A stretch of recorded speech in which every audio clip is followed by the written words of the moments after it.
Chapter 62. 4-Star Scenario.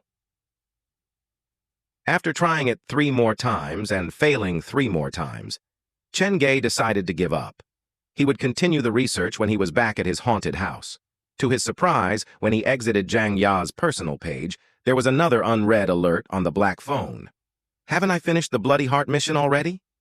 Chen Ge opened the second message without much thought. The Spectre's favored. Congratulations for completing Rare Level Ghost, Red Spectre's Bloody Heart mission. This mission is part of a side mission for a 4-star scenario, School of the Afterlife. Note: when the Bloody Heart mission's completion rate reaches 100%, it'll unlock the trial mission for School of the Afterlife. Mission effective time is 3 months. Completing all the trial missions will unlock said scenario. School of the Afterlife, Scream Factor 4 stars. Side Mission 1. Red Dancing Shoes. The school after midnight is the Red Swan's stage. She is a wicked specter as well as a red ballet dancer. Mission venue, Western Zhujiang's private academy. Side Mission 2. The Hanging Man. I never kid, not in life nor in death. Mission venue, Western Zhujiang's private academy. Side Mission 3. The Stink. He collects all the trash in his bedroom just to hide an unspeakable secret. Mission venue, Western Zhujiang's private academy. Side Mission 4. The Pen Spirit Who Refused to Leave. Pen Spirit, can you tell me who will die next? Mission venue, Muang High School. Side Mission 5. The 5th cubicle in the toilet. Every day at midnight, people swore they could see a red shadow appear inside the toilet. To catch her, I hid inside the 5th cubicle of the toilet. Mission venue, Muang High School. Side Mission 6, Deep Well. One brother and one sister went to school, but how come no one returned? Mission venue, Muang High School. Side Mission 7, The Sealed Classroom. There's a classroom at the end of the corridor that's always sealed. No one ever enters it, but every night the classroom comes alive with activity. Mission venue, Muang High School. Side Mission 8, Eternal Life. In an undisclosed underground morgue, there's a group who seek eternal life. Mission venue, Western Zhujiang's Medical University. Last mission, currently locked. Reading the series of message on the black phone, Chen Ge was baffled. 4-star scenario? Even a 1-star scenario manages to cause forensic science students to faint. So just how scary will a 4-star scenario be? Everyone has a threshold with regards to horror. Once that threshold is overshot, it might be harmful to the person's health. Chen Ge read the various side missions again, and just the mission description alone made his skin crawl. Most importantly, these were just side missions. The finale was still locked.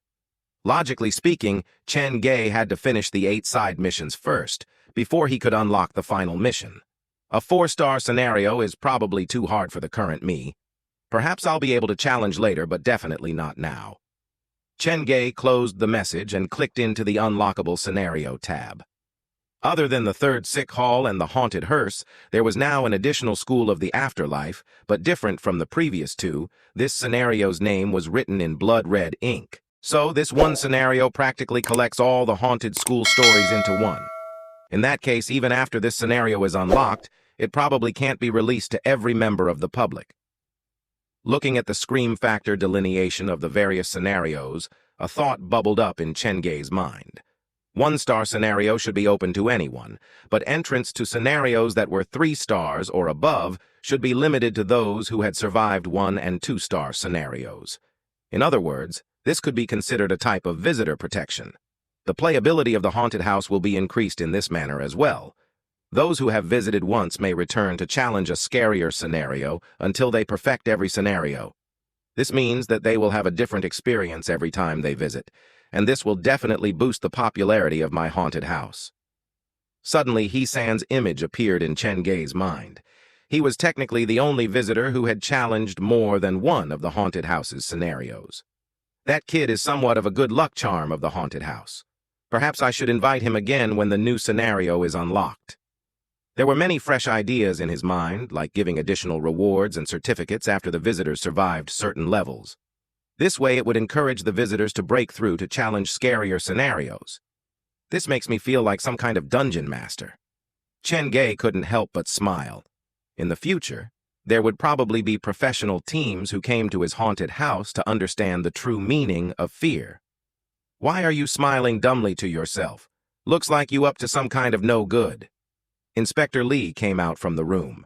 He had completed the initial survey. I've communicated with Team 1 and Team 2. They couldn't find any trace of Jang Pang. The atmosphere of this school weirds me out, and the environment is too complicated to navigate at night. We'll retreat for now and set up a plan when the investigation team gets here. Okay. Chen Ge had prepared to leave for a long time already.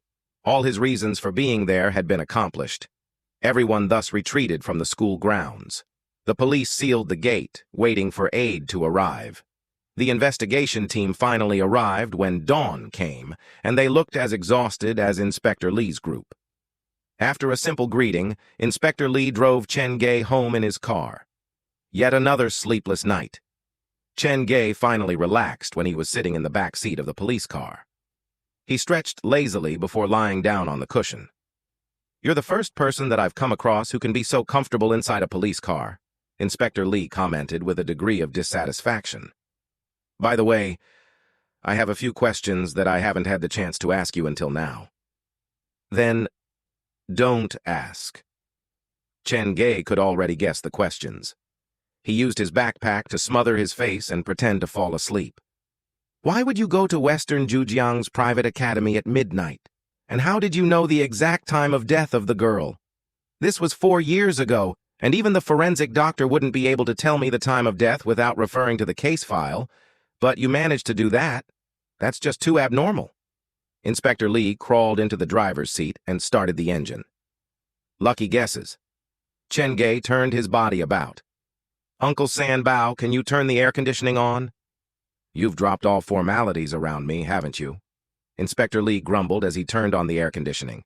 It was then that his phone suddenly rang. "Uncle, it's your phone. Talk some more and see if I'll toss you out of the car or not." Inspector Lee looked at the ID before answering it. He did not say a word, and there was no sound coming from the other end either. The call was ended 3 seconds later. "Who is so brave to make prank calls to the police?" Chen Ge turned to look, but was surprised to find Inspector Lee's facial expression had softened. "That's my wife. Every time I'm on a special mission, she'll give me a call to check on my safety. Due to the sensitive nature of certain missions, we've come up with our own style of communication. Instead of verbal communication, as long as I pick up the phone, that means that I'm still okay." Chapter 63. Someone's in the house. "Auntie sure cares about you." "Of course." Inspector Lee put his phone away, and his face twisted with confusion. "Wait, just who do you think you are? You call me uncle and my wife Auntie?" He waited for an answer, but it never came. He turned and realized Chen Ge had already fallen asleep. When the police car arrived at New Century Park, Chen Ge was shaken awake by Inspector Lee. The former left the car in a sort of daze, carrying his backpack. "Be careful at all times. Jang Pang is still out there. Based on the current situation and his twisted mentality, he might give up everything just to take revenge on you," Inspector Lee reminded Chen Ge. "I know." The mention of Jang Pang did wake Chen Ge up slightly. He waved at Inspector Lee before turning to enter New Century Park. The elderly guard was already asleep. Even as Chen Ge walked through the front door, he did not wake up. "Tonight's reward is quite valuable. I can ask for a favor from Zhang Ya since I've completed her Bloody Heart mission, but would it be too much of a waste to have her eliminate the mirror monster for me?" Chen Ge pulled out the black phone and clicked into Zhang Ya's page. The affection level had been raised from crazy about you to yours forever. I'll need to study this closer so that I maximize the usability of this chance. As he entered the haunted house, Chen Ge did not exit the page but continued reading through the details on Zhang Ya. "When I have enough money, perhaps I should rent myself a room outside. Sleeping in the staff break room feels weird after a while," Chen Ge thought to himself as he walked down the dark corridor. He was familiar with every corner of this haunted house. Even without light, he wouldn't knock into anything. When he passed the first-floor toilet, the wooden door creaked, as if blown by the wind. The wooden door was not sturdy to begin with, and after being assaulted by Chen Ge using the mallet, the door itself had become misshapen. He tried to close the door as best as he could, but when he walked toward it, he noticed that the window in the toilet was half open. Did I forget to close the window when I left? The sky outside the window was brightening. Chen Ge stood at the window to inspect it. He didn't see anything like a footprint near or on it. It's probably due to the recent high amount of stress. Even so, Chen Ge grabbed the mop that was leaning against the wall as he headed toward the control room. The haunted house was fitted with cameras that covered every corner. A simple look at them would confirm for Chen Ge whether someone had snuck in or not. Pushing open the control room door, Chen Ge sat before the computer and booted up the computer. All the surveillance footage was stored inside this computer. Chen Ge looked for the ID of the camera at the entrance of the toilet and pulled up the video.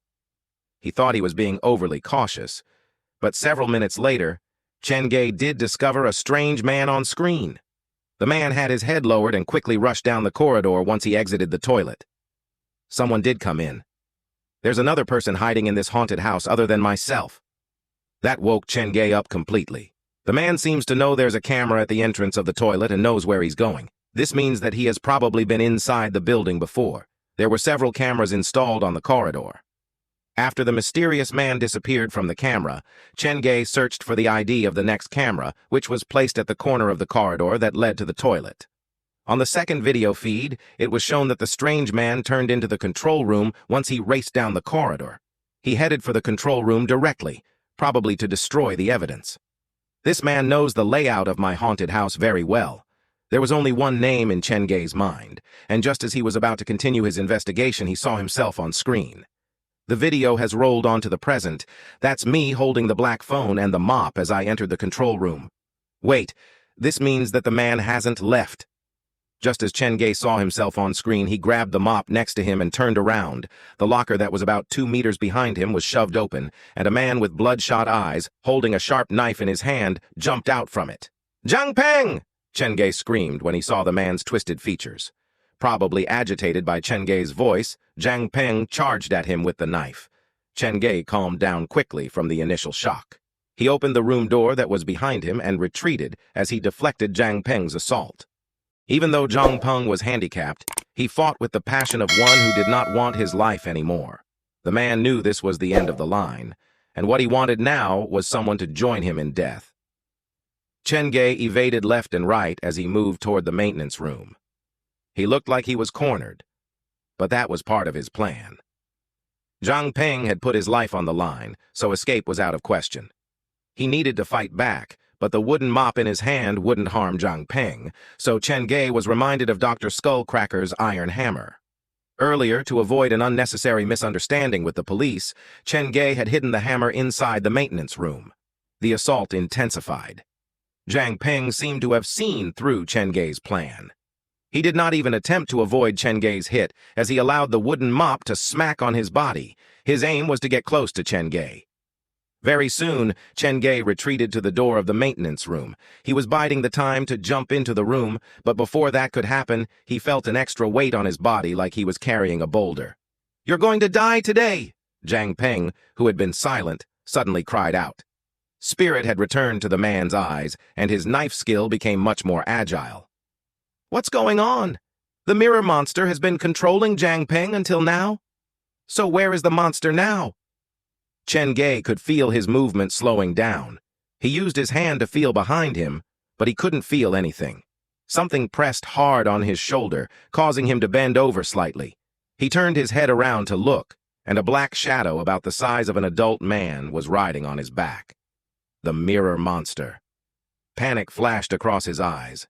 Chen Ge dipped to avoid a knife aiming at his neck, and he turned to blast through the door into the maintenance room. He ran toward the cupboards that held all the random junk. It's still not time to give up. Jang Pang and the Black Shadow share one entity. If I use the hammer to incapacitate Jang Pang, then I'll be able to stop the Black Shadow as well. Chen Ge felt like he was dragging a small mountain on his back. He had underestimated the Black Shadow's growth. Compared to the first time they met, this creature had become much harder to deal with. Something was choking the breath from his throat as the weight on his back continued to increase. The laughter of various individuals appeared in his ears, and when Chen Ge reached the cupboard, he was drained from exhaustion. Chen Ge's consciousness wavered, and a humming sound sung in his ears. Without turning to look, Chen Ge knew Jang Pang was walking toward him with the knife. The monster on his back continued to press down on him. Chen Ge used every ounce of his energy to open the cupboard door. As he tried to search for the hammer through the junk, the black phone fell from his pocket, the screen still on Zhang Ya's personal page.